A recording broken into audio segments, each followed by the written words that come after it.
What's happening, guys? I'm N64 Josh, and this is going to be a little different video than I typically do. I'm very, very passionate about content creation and helping other content creators, things like that. And so I'm going to do this on the regular. I don't know how often. And I'm not only doing it here on my channel, but the other show that we've started called We Just Met over on Caitlin Burt's channel. You can check out some of the stuff there as well, where we're talking content creation tips and just, you know, what it's like being in the thick of it, that kind of stuff, and, you know, working towards a goal, and, you know, possibly having a business. Maybe it's just a hobby, whatever it is. But as creators, we want to get our content out there, right? We want it to be in front of people. And it's not as simple as just making a YouTube video and putting it out and then watching it, you know, be viewed by millions of people. It doesn't happen, right? And oftentimes you will hear, if you ask creators that have made it, right? They're doing this full time, they're doing it as a living. If you say, what's the best advice you could give? Most of the time they're going to say, be consistent. And consistency is good. It's definitely a part of it. But I think it's not as big of a part of it today as it may have been back when they were in the thick of it, you know? And so the thing to keep in mind with content creation is you need to love this. It needs to be a passion, and it needs to be something that you, not that you can't expect awesome things from it, because you never know what will happen, right? You never know when something will go viral, when somebody with a massive audience might retweet something or share something, you know, on their Instagram or whatever the case is. And so the idea is that you are persevering and you are putting out content so that you can be there when opportunity arises. That's it. And so there's so much. I could go in so many different directions and talk about so many different things, but I want to keep this kind of concise, kind of to the point today. And so the main topic that I want to discuss is being everywhere. Because let's say you want to be a Twitch streamer, and that's all you want to focus on. I'm going to say you're going to have a hard time growing an audience being strictly a Twitch streamer. Okay. YouTube, you're probably going to have a little better chance, because at least you're putting something out into the world that can be shared. And then maybe you just want to be an Instagram influencer. You know, maybe you want to just grow a big Twitter following, things like that. Like, those kind of things can happen just by working that one area. But I like to approach it as being trying to be everywhere, right? This is something I learned from from like an internet guy named Pat Flynn. You can check him out. Smart Passive Income is his website if you want more info like that. He's a great guy. He's got some good books, things like that. And that's the thing that he was told all the time too, is like, you just want to be everywhere. So I'm going to start this by asking the chat. We are doing this live on twitch.tv/N64Josh. Brooklyn Otter says he wants to be big on Mixer. Hey, more power to you. Like, you know, I'll drink Coke and Pepsi. There's nothing wrong with Mixer. I think it's great. Competition is good for these platforms. So, but I want to ask chat, guys, gals, I want to know where it is you heard about me. Heads down, you want to be big at your local Starbucks? I love it. But if you guys can do me a favor, I want to hear from you, from the chat, because this is gonna kind of be part of my point here. Like, where did you guys first see my content to then make it over into a live stream here? So Riv River, this happened today. Somebody on Twitter recommended me. That somebody was somebody that I rated and on Twitch, and we kind of became friends, and so she recommended me, so that was cool. Brooklyn says, I found out about from Beyond the Metagame. That was a podcast. Patrick Murphy, Spotify, searching for Smash Bros. Music. Captain Grisman found the Smash Bros. Cast on Spotify. Hey Wheatbread, Stitcher podcast app when searching for Nintendo podcast to listen to. Plumber searched on Google for Nintendo Switch podcast. Second quest, NPC when searching for video game Nintendo podcast. Heads down, Twitch stream.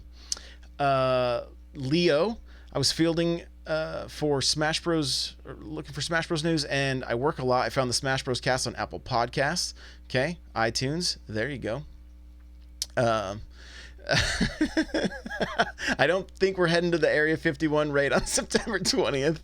I don't think so. But Heads Down says, no, actually, Dads of Destiny podcast. Okay. All right. Addison, Spotify, Nintendo podcast. Love the energy you brought. Cool. Appreciate it. So there's a theme going on right here, right now. If you just got here, I'm asking where you guys found out about me, where you found out about my channel, my community, things like that. So you can still answer in the chat there. The Plumber's asking if anybody found me from Farmers Only, which I do mention every now and again that I'm on there. I'm not actually on there, but okay, this brings about, honestly, the best, like the three things that we can talk about. Okay. Anytizer, Apple Podcast, Hey Wheatbread, MySpace. There you go. Right. Yeah. So the Anytizer by searching Nintendo. Okay. So there's guys, there's so much here. There's so much here. I want to kind of unbox with you. So pretty much everybody in my chat right now that answered said they found me via a podcast, and then the other was from somebody recommending me on Twitter, right? But the majority of the answers here were all from podcasts. And so podcasting to me is one of the best ways to market yourself. Okay, it is one of the best things that you can do for your brand. If streaming is where you want to be, if Twitch is where you want your home to be online, I would say still do a podcast, right? Because the beauty of it is you can do this podcast live on Twitch, airplanes, live on Twitch, and then you can turn that video into you can make it a YouTube video as well, right? So you sit down. And I'm going to take it one step further. Okay. This is kind of content strategy, like 101. This is what I do. I'm kind of unboxing it for you here. I'm always going to recommend, if you're going to start a brand, if you're going to be a brand, get yourself a website, right? Set up a WordPress site. You can go to HostGator and get hosting. You can go anywhere. There's lots of different places to get hosting. I use HostGator. That's what I recommend. I think you can go to n64josh.com/hosting or HostGator if you want. That's an affiliate link if you want to use it. You don't have to.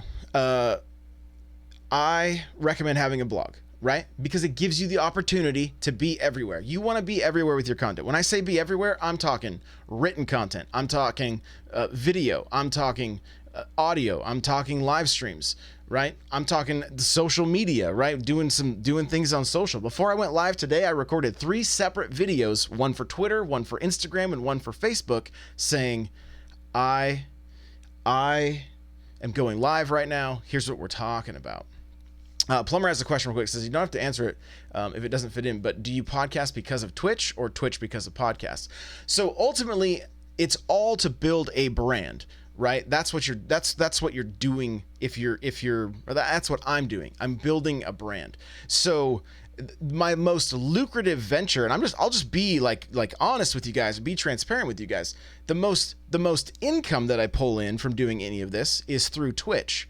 So it would make sense to do the other things to bring people to the Twitch stream. So they might sub, they might do bits, things like that.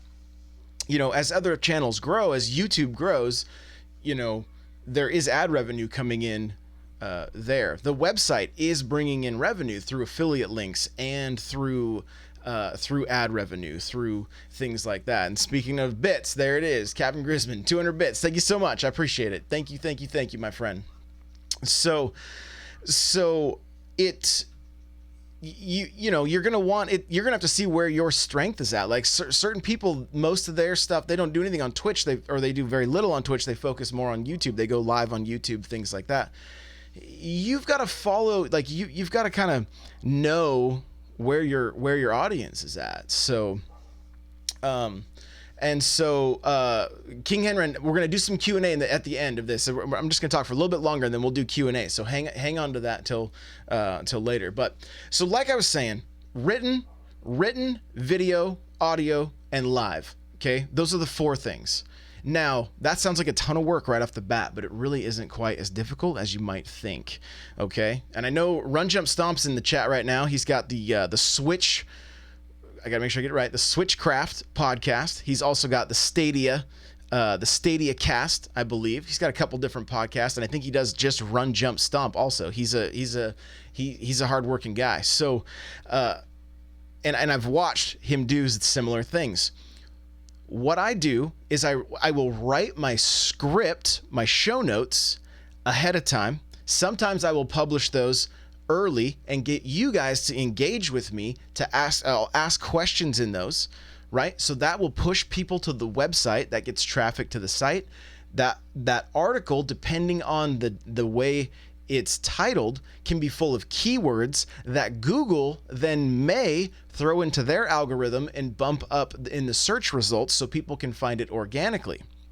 Okay, so that's happening there, right? And by asking questions and keeping people on your website, you are also increasing or decreasing, depending on how you want to look at it, the bounce rate, which means how long people stay on your site. The longer they are on your site, the more Google recognizes that, hey, people are getting something from this, and so they will then bump you up the search results, right? The longer people stay on your website, the better chance you have of getting bumped up the list for certain keywords. Keywords are simple. They might be a little bit confusing when you hear them.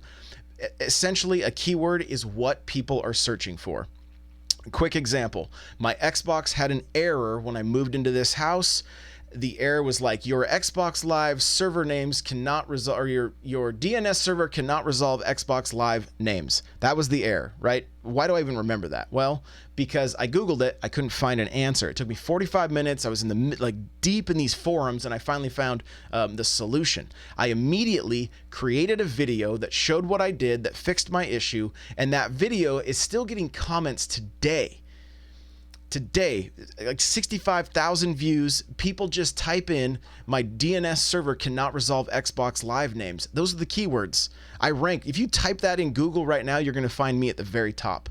You're going to find the Loot Cave, which is my other website, also at the very top, because I made a blog post about it too. Okay, so that's the idea of keywords. Now, when you have a ton of different sites, so right now, before Super Mario Maker 2 came out, I was writing Super Mario Maker 2 tips articles.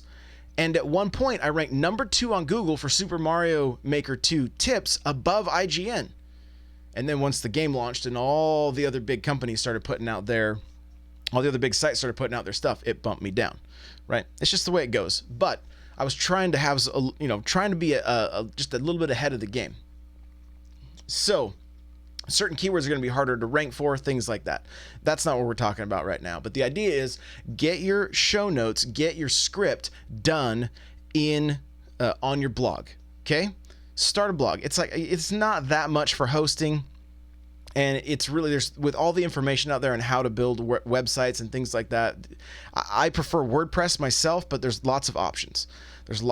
So get a site going and do your blog post for your show notes. Okay, so that's your first piece of content. Then jump onto Twitch and record your podcast or Mixer or YouTube, whatever you do. That's irrelevant. Now you've gone live and you're using those notes as your script for your show. It's keeping you on point. It's keeping you from going all over the place, things like that. And you can then, once that show's done, you've done your notes, you've gone over the show, you've done it live, you then can export that video over to YouTube, or if you're already live on YouTube, it's going there anyway. You can also take that video and put it on Facebook. That's another thing you can do, just for the sake of being everywhere, right? That's something that I haven't been doing a very good job of, that I'm going to step up and start doing more. And then you can take that audio. Now, this is a little thing. I think I talked about this on We Just Met, but one of the things I found recently is a lot of people find that they're like, hey, I can't I can't find an inexpensive way to record someone else's audio. Right now, I've seen there are some software solutions that people have used. You still have to pay for them, I believe. So here, there is this is kind of cool. I just recently stumbled upon this. I use a website called Auphonic.com. Okay, Auphonic.com takes my audio and my video if I want it to, and it levelizes it. So it puts it at the same levels as your radio stations in your car, things like that. Okay, well, on Auphonic, if you put a video in, so let's say you jump in a Discord call, you fire up your OBS to go live on Twitch, and you hit streaming, like start streaming. Right now, what I do is I also record the video separately. You don't have to do this. You may not have a computer that can do it, so you've got to just see where you're at. If I couldn't record, what I would do as soon as I started my stream, I would hit a stream marker. You do that right on Twitch, and then when I finished, I'd hit another, so I knew exactly where my show started and where it ended. Okay. After my stream was over, I would go in, I would create that highlight, I would upload it to YouTube, and then actually you could do that. But the other thing I would recommend doing is this. If you want it levelized, you don't have to do this, but if you're doing it for a podcast anyway, you can. Instead of uploading straight to YouTube, you take that clip and you download it. Okay, you put that clip on your computer, then you go to Auphonic.com, upload it there. It's going to levelize it, take out any hum. It's going to, if your co-host is quieter, they'll bring up their levels so that everybody sounds good, and then what it's going to do with that video, it's going to spit out an MP4 and an MP3. Now you can take that MP3, upload that to like a service like Podbean, which is who I use, and then you can take the MP4 and put it up on YouTube.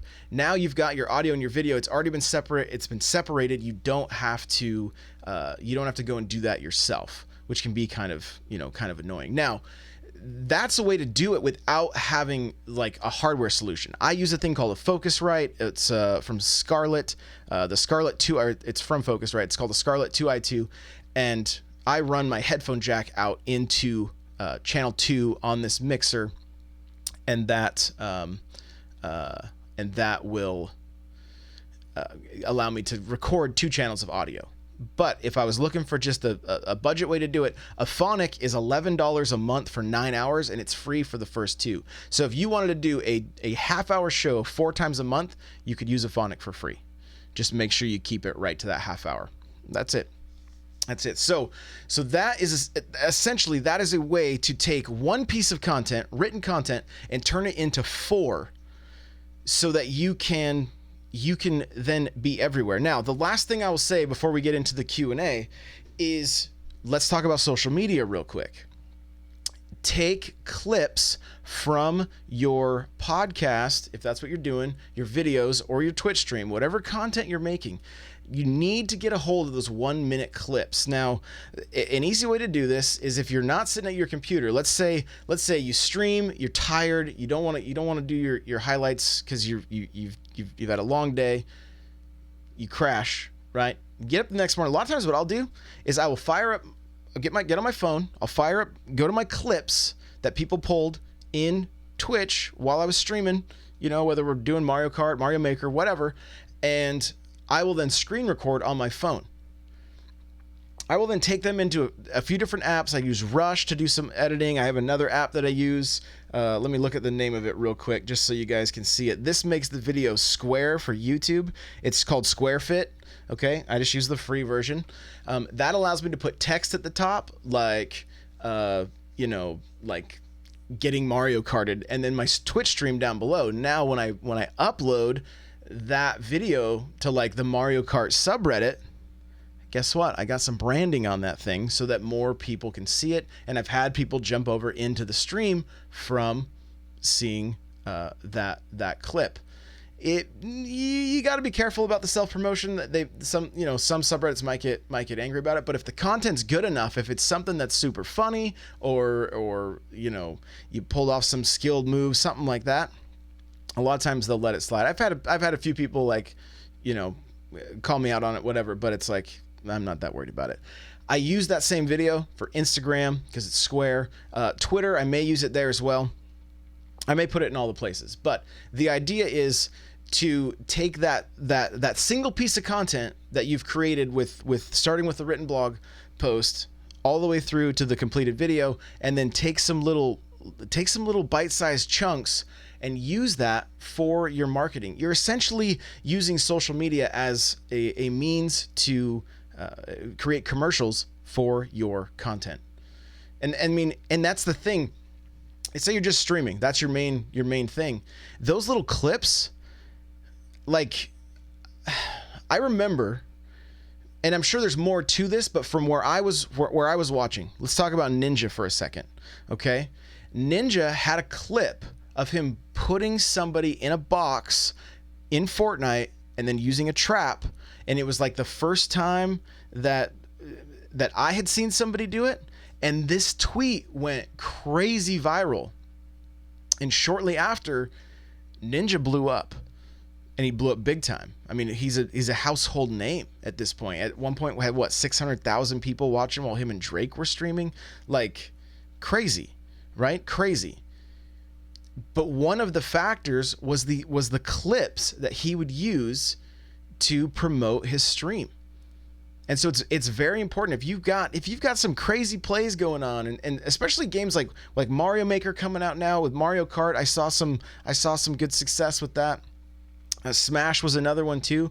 If there's some games you're playing and you're pulling some killer stuff off, you got to be using those clips. Like you're leaving the opportunity to possibly go viral just on the table, because you're not utilizing the bread and butter of your stream, right? So just firing up a stream and being consistent isn't going to be enough. It isn't going to be enough. You've got to do something to get eyes on your content. I mean, that's what every brand is doing. That's what marketing is for, right? There, if your brand is if your stream is your product, you've got to create the marketing strategy for it. And we have so many tools at our disposal, right? Making longer highlighted clips for the week for your YouTube channel, things like that. Like, the list goes on, and that's the beauty of it. You get to be creative with it. You get to be creative with it. So, and sometimes we don't have all the tools that we would like, and we just got to get creative there as well. And Twitch allows us to do so much as far as getting all this extra content out just by, downloading the stuff when you're done, using, finding your clips, things like that. So Patrick Murphy says, always be clipping. Yeah. I mean, I have a button on my Stream Deck that clips. So if, maybe I don't have a lot of people watching, or a lot of people are playing along with me versus just kind of, actually chatting and things like that, or watching the content because they're playing themselves, I'm going to make sure I'm hitting that clip button myself, or even dropping stream markers if you can't clip it. That works too. That allows you to go back and know where that clip is. And the beauty of it is, when you go to watch that clip, there's a button on Twitch that says watch full video. So if you need to backtrack 10 to 15 seconds to get the entire clip, you can do that. You can do it. So, okay. I think that's gonna do it for the first part of this. That was like almost 25 minutes. Let's do some Q&A. So I want to hear from you guys. I'm gonna backtrack a little bit to the first question here. I got a statement from Run Jump Stomp. It says, recording on Twitch makes it easier because having it live means people can see your screw ups, so you are more likely to do a good job. Yeah, and look, this is a craft. Right? Being in front of the microphone on a regular basis. I've been doing this for six or 7 years now. I've been doing it a while. And so, I mean, and at one point I was doing 30 podcasts in 30 days. I would sit down on Friday and record 8 podcasts and then launch them all the next week. Like, it's just the way I did it. Kind of crazy, but the more you do it, the better you're gonna get. So you gotta put the time in. So let's see here though. King Henren says, how do I get people to come to my stream? I haven't been able to get any people to come to my streams. Yeah, this is a very common This is a very common question, right? And especially from people that I see are they're streaming consistently. They're like, if consistency is the key, why am I not streaming? You have to understand, I don't know the exact numbers right now, but at one point I was hearing there was something like 25,000 new streamers hitting go live for the first time per quarter on Twitch. It's 25,000. And that number could be bigger now as Twitch grows and things like that. So you're talking about like something that is massively saturated. So what are you going to do? What are you going to do to get people into your stream? Well, you can go live on Instagram before you stream and let everybody know, because one thing that's the beauty of Instagram is when you go live, it puts out a notification. Same with Twitter. When you go live, there's a notification that you're live. I believe Facebook does the same thing. So according to Google, there's 2.2 million unique monthly broadcasters on Twitch. So there you go. That's a lot. That's a lot. So you can't just fire up Twitch and expect to have people show up. It doesn't work. It doesn't work. And there's people, I mean, go through the directories and how many people do you see with 0 to 1 viewers? That number's also massive.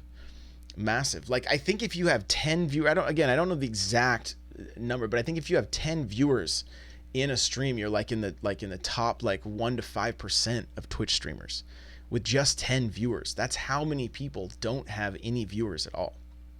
So that's crazy. Maybe somebody in chat can look up the exact numbers there, but you've got to do the strategy that I was talking about. Be everywhere. Have a podcast so that it's out in the wild. People can search on Spotify, iTunes, Google Play, Stitcher, wherever they listen to stuff, they'll find you.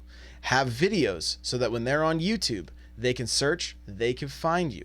Okay. Another important thing to think about here is when you do a podcast episode or you do a YouTube video, you title it with the keywords like I was talking about, so that you can't just say, oh, here's my Pikmin cast. Pikmin is even kind of a keyword. Let's get a little more obscure, like, the Joy-Con podcast, episode 3.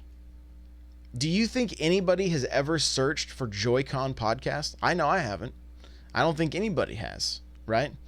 And so you want to title your episodes accordingly. So that it doesn't just say the title of your show, episode 3. It doesn't work. And let me show you guys something here, okay? I'm going to let you guys in on the background, the behind the scenes. You ready for this? Here we go. This is my YouTube channel, okay? Now, I want to show you guys something here. So a lot of my videos, we're looking at 34 views on my last video, 3 comments, 21 views on my last one, 64 before that, 32, 20, okay? Now, I'm going to scroll down because there were some things that were happening. Let's see. I need to go back a page here. Okay. Before Super Mario Maker 2 launched, I was getting way more downloads for Super Mario Maker 2 content than any of my other content. Look right here. Super Mario Maker 2 E3 Super Mario Maker podcast episode 4. That's how that was titled. Okay. 425 views. I told you, and look, here we go. Super Mario Maker expert attempt 5, 50, 46, 55, 69, 425. Let's scroll back a little bit more. Okay. The Ninja Turtles 1-Up machine that I did that video for, 1,300 views right there. Okay. Super Mario Maker 2 Invitational Recap, 279 views. Right? The 8BitDo SN30, 345 views. A lot of times, guys, if you can do reviews on things, that's one of the things that people search for the most, is things that have the word review at the end. If you want to know what people are searching for based on a subject that you are covering, when you go to title your video, before you do that, go up to the search bar and type in Super Mario, like just for instance, type in 8BitDo SN30 Pro, and I bet you the first thing that pops up is review. Okay, we can test it after this, but I would be willing to bet that's the case, right? Super Mario Maker 2 Invitational. This is the episode 3 of my podcast. 557 views. I was getting at one point more views on my Super Mario Maker 2 content than I was on YouTube than I was on the podcast. This got me excited, right? I'm like, hey, this is good. This is could be the start of things. You know, I hit 2,000 subs, I think the end of last month, and or maybe it was like early this month. I can't remember. Okay. But I'm going to show you guys what happened. I'm like, in my mind, I'm like, hey, let's double down on this. Let's keep going with the Super Mario Maker content. So I start making these Super Mario Maker 2 featured maker videos. And you're going to see I have 9 episodes, all titled Super Mario Maker 2 Featured Maker Episode, 6. Now, I know people aren't searching for Featured Maker, but Super Mario Maker 2 is still being searched for. What happened is I think Google may have said, or YouTube may have said, it looks like you're trying to game the system here. You're using Super Mario Maker 2 too often. And I got kicked out of the algorithm, and my views have kind of tanked, unfortunately. Like, this one has 12 views, right? 14 views. So the lesson for me is that, like, okay, I've got to pump the brakes a little bit here. It's all about testing, right? It's all about testing. So I'm going to now pump the brakes on titling stuff Super Mario Maker 2, and I'm going to focus on some other I'm going to focus on some other keywords and things like that. Like, it's you walk kind of a fine line between, like, if something pops off, right? Like I had a Mario Maker, or I'm sorry, Super Mario Kart 8 guide hit like the first page of Google, the written guide. Well, Google looks at websites and wants to know if they are authorities in a subject. So I'm like, well, if this one hit number 1, I'm going to make a second guide, right? Title it with the same kind of title, make sure it's keyword rich, things like that. I don't think I haven't gone to look to see if it bumped up or not, but so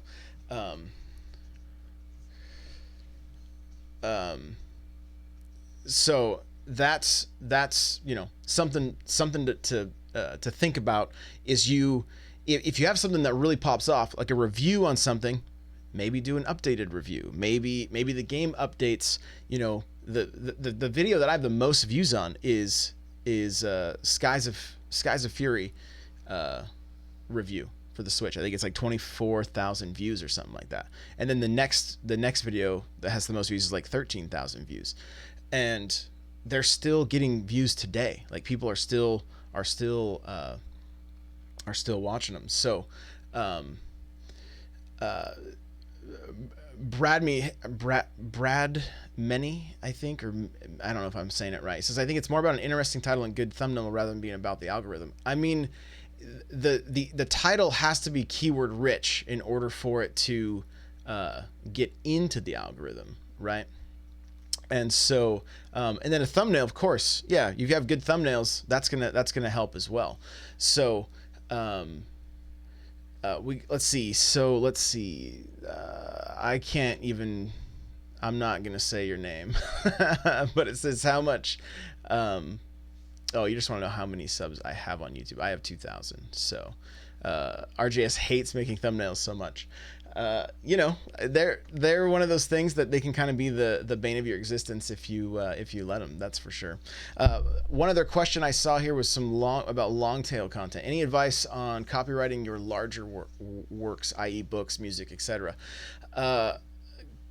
Like actually getting stuff copyrighted, you'd have to go through the copywriting process.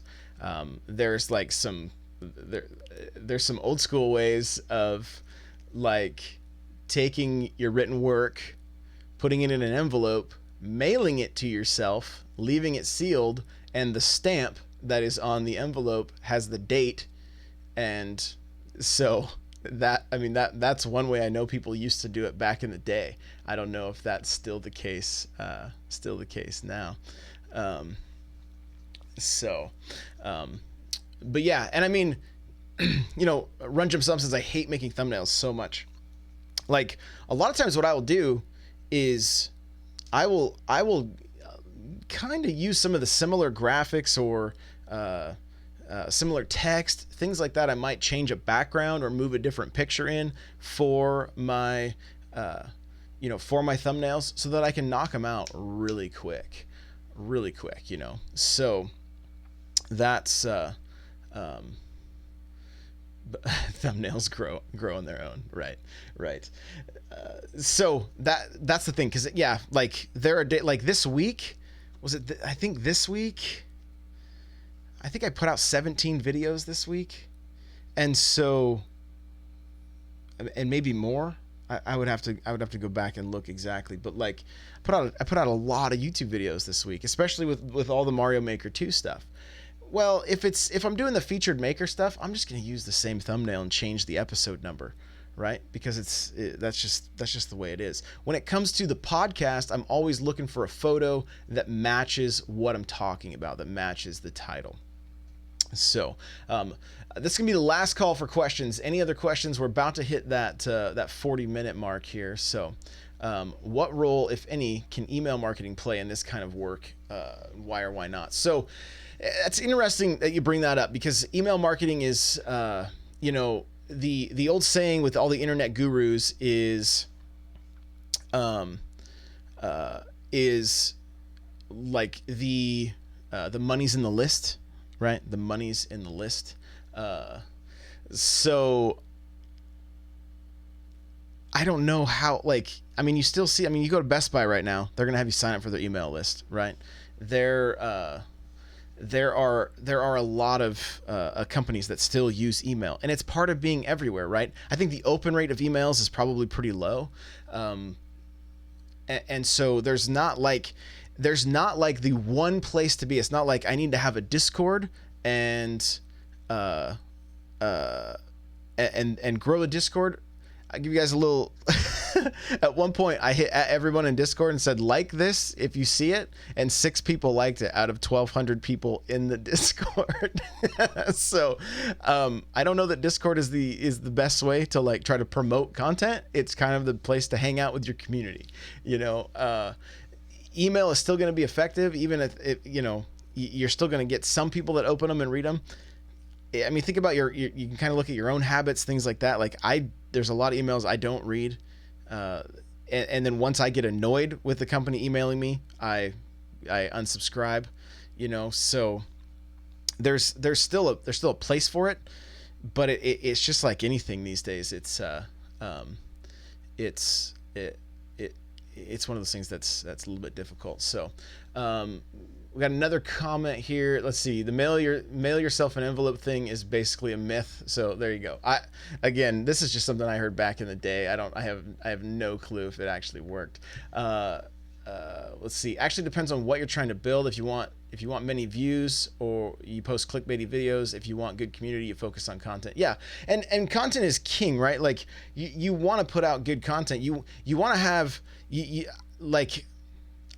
I try to avoid anything that's like clickbait titles.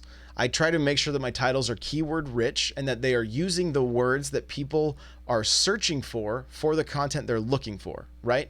If you can offer value to people with your content, there's a greater chance that they're going to share it, and there's a greater chance that they're going to stick with you and hit that subscribe button. If it's just clickbait, people aren't dumb, right? They'll move along. And so, and you can tell when you get into your analytics, you can see how long do people watch this? How quick did they leave? And I've had times where, if, for instance, my Super Mario Maker 2 content, when I was working on the tips, I was using Mario Maker 1 before the game came out. I was hoping that the mechanics would stay the same. When the mechanics changed, I pulled the videos off YouTube. I'm like, I'm not going to leave these on here. it's not the content I want out there, you know. So so let's see, you guys, all of a sudden there's a lot of questions. This is awesome. What can we do as an audience to help you out more? The most important thing anybody can do for a creator is share their content. Like that's literally the most important thing. You know, taking a screenshot of the podcast you're listening to and posting it on your socials, very helpful. Hitting the share button on a YouTube video and throwing it up on your Facebook or in a Facebook group, you know, Reddit, things like that. If it's quality content that you can add value to people, sharing it is the absolute best thing you can do. Also, if you take a second out of your day, you know, you're listening to somebody on a podcast or whatever, you appreciate what they're doing, let them know. Like, it can be huge for their mental health, because a lot of times, you know, as creators, we kind of work alone. We you know, we just keep our heads down and we just go. And you don't oftentimes you end up hearing more negative stuff than positive stuff. And so just taking a second and you know, saying, hey, thanks for doing this, whatever, like, it can be huge. I try to do that. I will try to encourage different creators I see. If I'm enjoying, you know, somebody's stuff on Instagram, or, you know, a podcast I'm listening to or whatever, I'll tweet at them, you know. I will hit them up with a DM or whatever the case is, just to try to encourage them. So let's see here. Ghost says, how long do you spend each day making content so you don't get burnt out? Like, this is going to be a person-to-person question. I can't, like, this week was not, I probably did some things this week that weren't the most healthy. In 4 days, I had 15 hours of sleep, right? I was creating content on Monday or working, basically. I got up at 2:30 in the morning, Monday morning, and literally my phone fell on me while I was outlining another show at 11:30, and that's when I put the phone on the charger and fell asleep. So I got 3 hours of sleep that night, 4 hours the other nights, and so not the best advice, right? Do what's within your means, that you're not going to burn out, that you're going to stay passionate about it. And also think about, like, there's a quality and quantity thing. And right now, I feel like I have to focus on quantity over quality, because I can't take a lot of time to sit and do a ton of different edits and things like that. I have too much stuff going on that I need to just get content out as fast as I can. And so I try to get it at the 80% of like 80% of where I would like it, right? So that's one of the things I will say. Like, you know, you got to just kind of, you got to listen to your body, like, listen to your, like, you know, where's your passion level at? If you know, if you can spend, you know, 3 to 4 hours a day on content, still work your normal job, and still have time for your family and sleep and exercise, you know, that's all important stuff. And that's one of the things I've incorporated recently is exercise. I've been, I've lost like 35 pounds. I've been lifting heavy weights. I've been doing a lot more cardio. You know, I woke up early this morning, hit the gym, hit the rowing machine, hit the treadmill, came home, took my dogs for each on a mile walk, 2 of them anyway. And so, you know, that kind of stuff is just helped me. It's helped keep me from burning out. And really, to avoid burnout is going to be about, like, create what you are the most passionate about. I'm even making a transition right now, and I'm a musician. I'm going to, as soon as I'm done with this, I'm actually starting a new YouTube channel. I've started the Instagram. I'm going to start focusing. I'm working on a new album. I'm going to start putting out a lot more musical content on completely different channels, like completely different channels, because I feel that it is a strength of mine that I need to, I need to go with.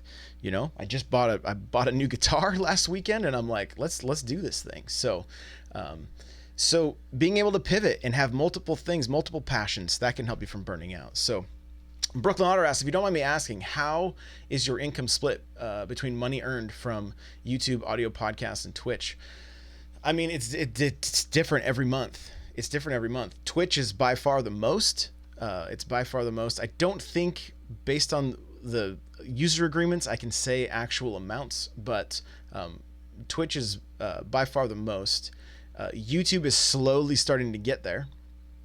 And then audio podcasts, it's all based on, it depends on if people purchase something through my affiliate links. If they buy a chair, if they sign up for Audible, if they end up buying my book, right? Those are the different ways that income's coming in. So second question, at what point did you establish your Discord, number of subscribers, etc., to make it viable conversation chat destination? I started it as soon as I started the podcast. As soon as the Nintendo Powercast started 2.5 years ago, I started the Discord for it. It was actually the Nintendo Powercast Discord, and then I switched it over to the N64 Josh Discord. And I mean, there was a small group of us. Now, a handful of people came over with me from a Destiny clan that I had, Henny, and I had been doing Destiny content. Jimmy Pike, those are like original members. Destinaut, you guys remember? He was on the NPC and stuff. And he's back in the Discord now. These are like, there was just a very small number of us, right? And by one of the ways that it's grown is by doing different, the Nintendo Powercast is people are finding it, then they're jumping in the Discord. The Smash Bros cast, that probably doubled the size of our Discord, right? To get people in, get people playing. Now, when I stopped that cast, I watched the number of people leave the Discord, and I get it, I understand. It's just kind of the way it goes. You also want to establish the culture of your Discord, because a lot of Discords are pretty negative and things like that. So that's something to keep in mind too. And it just takes time. Let's see here. Moving right along. Oh, we got a raid. What's up? Welcome in. Splice. Sorry guys, I didn't catch you. Here we go. Let's see. Let's see. The Patrick Murphy says the Smash Bros. D2D guide must be your strongest podcast. That guy is awesome. That's true, Patrick. That is true. So, and I see you guys some encouraging words in chat. Thank you so much. Thank you for retweeting stuff. Thank you for sharing. Like, it literally means the world. So, let's see. Moving on down. Talking about burnout, pretty much if you were working on anything, if you're tired, take a 15-minute break. Yeah, take a little power nap, something like that. Plumber likes to exercise his right to be lazy. There you go. Splice wants to know what type of music. I'm really focusing on like acoustic, kind of singer-songwriter stuff. I mean, I used to be a big metalhead and scream in a metal band and that kind of stuff, but now I'm kind of mellowing out a little bit. Thanks, lady. She says she loves the music. Splice wants to know how I got the chair sponsorship. Guys, let me tell you this. This is very important. Okay, this is very important if you want to be able to make a little bit of money with your content. Now, I want you to really think about this and understand how this is very important, the way you go about this. Okay, the chair sponsorship from OP Seat. I reached out to them and said, hey, I'd like to get, I saw some friends that were getting sponsored. So I just got on Twitter, DM'd them. They said, yeah, go sign up here. They sent me a chair. Once I tried the chair and I liked it, I then said, yeah, I'm going to tell my audience about it. Right. I do not promote anything I don't trust and or use myself. Okay. Because the trust of my audience is far more important to me than the dollar, right? The dollar can come in time. The trust of the audience, once it's broken, doesn't come back. It doesn't come back. So you can reach out to any company. If you go to any website that sells stuff, Amazon included, and you go to the bottom of the webpage and you see the word affiliate, that means that there is an opportunity for you to sign up and make money by promoting their product. I'm going to give you a bunch of examples. You guys ready? I already did one earlier. n64josh.com/hosting or HostGator, I believe. I'd have to check. That will take you to my affiliate link for HostGator. If you sign up with HostGator and start your own website, whatever it is, I believe there's like a $25 to $50 payout that I get for each person that starts their own website. Okay? That's good. That's good. I know that guy I mentioned earlier, Pat Flynn, he makes like anywhere from like 50 to 100,000 in 1 month just from recommending for his affiliate link to Bluehost, which is another website host, right? That's really good money, obviously. OP Seat, they have the affiliate at the bottom, okay? The reason I have my website allows me to do pretty links, okay? So that I can tell you to go to n64josh.com/OPSeat. Guys, my affiliate link with OP Seat is big and long and ugly, and I couldn't say it on the podcast. That's why I use a thing called Pretty Link. There's probably plugins for other websites as well, but I don't know what they are. I just know the one for WordPress.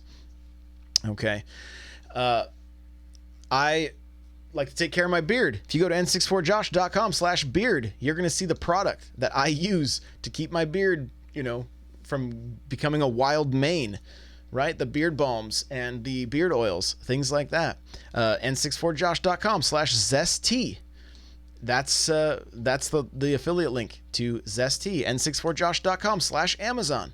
That's my Amazon affiliate link, right? Like, it goes on and on and on. There's many, many ways that you can make, you can actually create your own, like, it's not that they become a sponsor, but if you are looking for ways to be able to sell a product that you use, there's more than likely a way for you to do it without becoming actually sponsored by that company, right? In certain cases, it's not going to be the case. I mean, I think with OP Seat, if you sign up and you promote the chairs before you have one, after you sell 10, they send you a free one.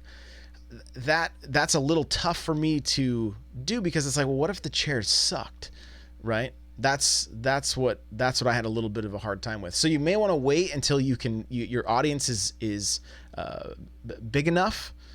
And a lot of times they're looking at like 10,000 like followers, things like that, subscribers. That's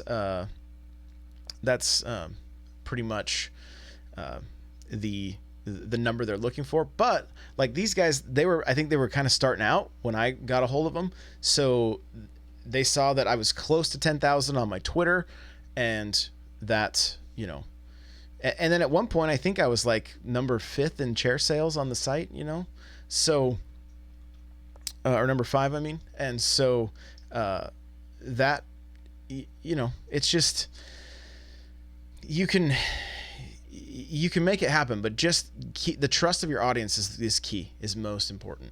The second question is asking, how is a Pretty Link different from a regular HTML URL tag for text, i.e.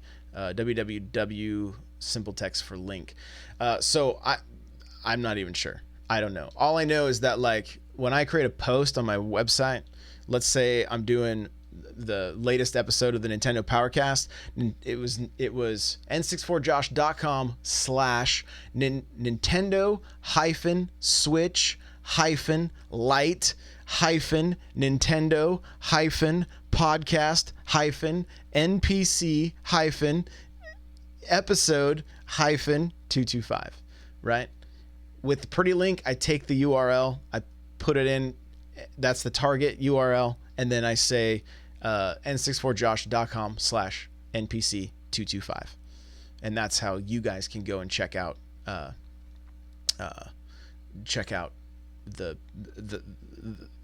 podcast without having to type in all that other stuff, or me saying, hey, the show notes are at this hyphen, right? That's the yes, it's a redirect to the actual page. Yep, yeah. Not a link within the page itself. Correct. It redirects to the target URL, with a pretty link, something that you can easily say. So pretty helpful tool, honestly, especially when it comes to affiliate stuff and podcast show notes, things like that. So okay, well, we're about 5 minutes away from being a 1 hour long Q&A, so, or show. So I think I'm gonna wrap it up here, guys. If you've liked this, looks like we got one more question. How do you go about content creation if you're starting out brand new? Fulminix Gaming. It's a great question. That's a very good question. First, make sure you're having fun. Okay. Make sure you're having fun. And then two, there's, and this could be a full episode in itself, right? Just start. That's what I'm going to say. Start. Okay. You more than likely have a phone. Okay. That means you have the tools that you need to get started with content creation. Splice, thank you so much for the 256 bits. I really, really appreciate it. Thank you so much. Okay. So, Fulminix Gaming, I don't know, like, I don't know where you're at as far as gear and things like that, because a lot of people want to wait until they have the perfect setup. I'm going to tell you guys about my setup. When I first started making YouTube videos, they're on my N64 Josh YouTube channel, the way at the bottom. Okay.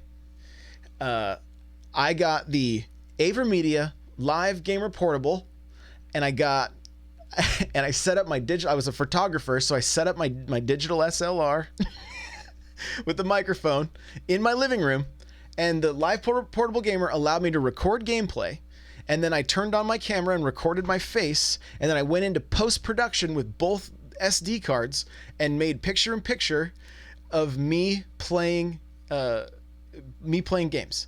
That's how I was able to start making content for YouTube. Then the Xbox and the PlayStation allowed you to stream on Twitch. Boom. That's when I started streaming on Twitch. I didn't necessarily use my camera. I just started going for it, right? So you've got the capture card. That's what when you use OBS. Okay, you're in good shape. So the next thing is you got to find out what it is that you are like, what it is that you like to do. Do you like to talk a lot? Do you like to are you more about like let's plays? Are you really good at certain games? Can you speed run? You've got to pick your niche, basically, like what you're about. And you can go about picking your niche by picking the audience you want to reach and define that audience. I want to reach, maybe your age demographic within like a 5 to 10 year split, whatever that is. So you like to talk and play games. Okay. So that's fine. What you're going to want to do is just at the end of the day, the content that's going to get shared is content that adds value, right? So what is it that you can offer that's going to be different than somebody else? And the way you can figure that out is go and watch some of your favorite YouTubers, look at what they're doing, or your favorite streamers, look at what they're doing, and then ask yourself, how can you improve on it? Don't copy them, because you're not them. You're you. You need to be you. You're unique. You've got something to offer. Look at them for inspiration, and then just improve on it. And this isn't about like, okay, now I'm better than them. No, that's not what I'm getting at. This is about you being able to find your niche so that you can separate yourself from others and allow yourself to become the cream that rises to the top, right? And so, kind of hard that most are sellouts. Okay. So, I mean, yeah, but find your favorites, be inspired by them, see what you can do to improve, and then just put the content out. Put out the content consistently, right? If you're gonna do like a podcast thing, make sure that you pick a schedule and you stick to that schedule and you put your stuff out regularly. And your favorite game genre is probably RPG, so that's going to be hard to differentiate. Well, you can be the factor in what differentiates you from somebody else, right? Like it's you can pick topics. You can talk about the history. You can like there's so many things you can do here. You just got to get creative, right? And so you might be able to, dig into the lore of the game. You might be able to dig into the history of the game, the development of the game, what was the inspiration for the game. Anytime that you can teach somebody something or inform them about something that makes them go, man, that is cool. Like, I didn't know that about that game. Like doing a little bit of homework, a little bit of research could be the thing that sets you apart from the other person that's just playing that game and talking about the weather or the, whatever, basket weaving, whatever it is. You may use the game just as a way for you to, talk about sports or whatever. It doesn't, that's the beauty of this, right? It falls on us as content creators to get creative, to get creative. So as far as getting started, like, just start. Guess what? You're going to go back and you're going to look at your old content and you're going to laugh at it. And that's okay. It's okay, because you're going to improve. You're going to improve as you go, right? So just get started. Don't worry about, don't focus on numbers. Focus on having fun. Focus on creating the best content you can that will hopefully be shareable. And just put it everywhere. Put it on YouTube. Put it on Facebook. Put it on Twitter. I believe, guys, if you want to put longer form videos on Twitter, you have to enter your credit card in. I don't know if that's still the case, because they want you to be able to sign up to run ads. Once you do that, you can then put longer videos on Twitter, right? You don't have to spend any money on Twitter to run any ads. You just, as long as it's there, they allow you up to, I think, a 10-minute video. IGTV is another one. Put your content there. Put it everywhere. Put it everywhere. Run Jump Stomp says, if you create content that you like, people will show up, right? And you just start building a community around that. And once the community is built, everything kind of just snowballs, and you start to see, regulars show up to streams, and you start to see regular comments on YouTube videos, and likes and shares and all that kind of stuff. But it all just takes time. I mean, I've been doing this, like I said, like probably close to 8 years, creating content in some way, right? 2.5 consistently with the Nintendo content that I've been doing now. And I've had to make a lot of mistakes along the way. I've had to learn a lot. And you can't, the worst thing you can do, and we'll end with this, is you just don't compare yourself to other people. The only person to compare yourself to is who you were yesterday. As long as you're improving and you're growing and you're seeing how you can create better content each time you fire up your stream, anything like that, that's going to be a win, right? Celebrate that win and keep going forward. And this gets into all kinds of other mental health things like that that are very important. So. Cryptic asks, so I don't know if you answered this, but one thing is, if you answered this, but one thing is, how do you keep yourself going? How do I keep myself going? So I have a deep hatred for the current job I have. I really don't like it.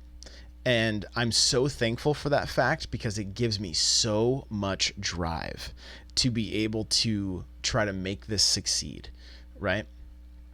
That is one of the things that helps me keep going. I love the challenge. I love Nintendo. I love being being in front of the camera. I love talking into the microphone. I love performing. Like I said, I played in bands for a really long time. Was fortunate enough to kind of play all over the world and not like everywhere, but a few different, like Russia, right?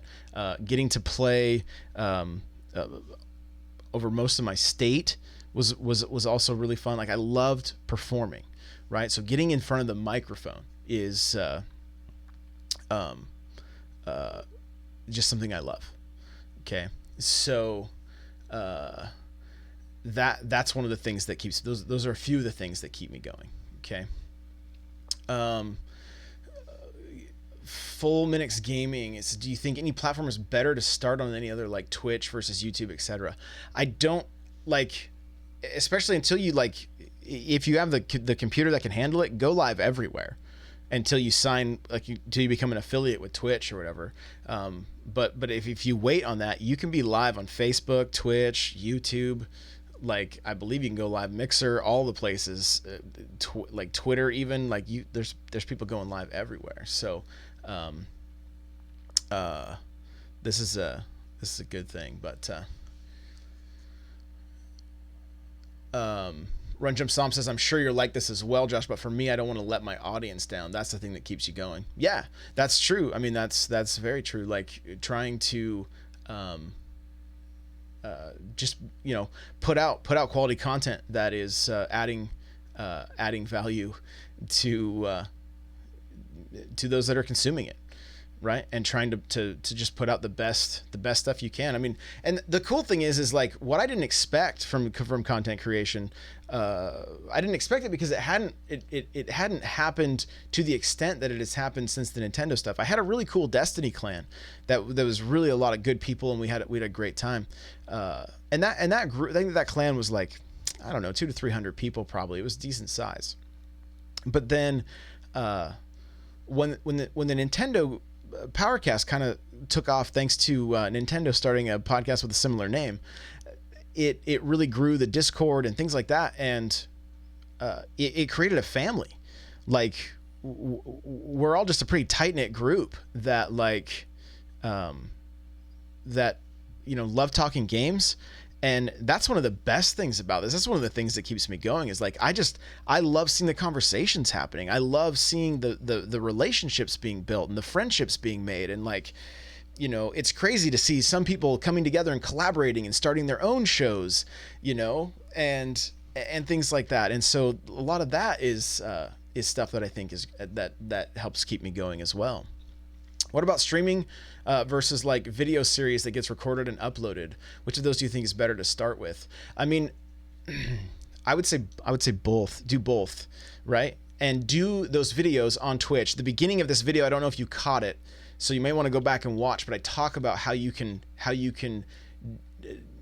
basically utilize a single piece of content to create 4 separate things of content. But streaming is great for doing things like this, where you can interact live with your audience, but video allows people to easily share stuff. So they both have their strengths, right? But as far as audience building goes, probably the better of the two is to have video series that are up on YouTube that are titled correctly so that people can find them. And then if they enjoy them, they can easily share them. So Ghost says, I love joining this group since I saw your podcast because of that reason. Yeah, it's been good. Patrick says, do you ever worry about the Nintendo Ninjas coming for your podcast name? I don't, only because there are so many different companies with Nintendo in the name. I state that it's an unofficial Nintendo podcast. I'm sure they've seen it, right? I'm sure they've seen it. And if they did, it's just the way it goes. I would just change the name. I think I would get, I would get some kind of like, cease and desist before it was like a lawsuit or something like that. So Nimbosox says, let me ask you this, Josh. If you never picked up the NES controller for the first time, where do you think you would be now? That's a good question. I mean, as a kid, I was a big time gamer, but I also loved being in the woods. As a teenager, I started playing music. So who knows? I may have been playing more music, possibly, but I just don't like. It was pretty difficult for me not to become a gamer. It was just kind of like in my DNA. But my uncle taking me to the arcade, playing games like Turtles, things like that, like Mortal Kombat. It was just, yeah. It's really hard for me to answer that, honestly. So, yeah. So I wanted this to be 30 minutes. No, it's good. It's good, guys. I'm really glad to do this. So I will cut it here. It's been 1 hour and 10 minutes. Thank you guys so much for watching. If you're watching this on YouTube after the fact, you're still going. That's crazy, but we're so glad you did. do me a favor. If you enjoyed this or you know somebody that would enjoy it, share it with them. Leave a comment down below if you got questions, things like that. I will use the comment section to help create the next video that we do, the next live session that we do of this. Okay. And if you guys want, like, I am starting a consulting gig. If you think that you like are at the point that you're like, man, I would love to just go one-on-one, hit me up. Okay. And we could possibly work something out. I'm working on consulting a number of people right now. And so, hit me up. But that's it. We'll wrap this thing up right here. Thank you guys for watching. We'll see you in the next one. Bye now.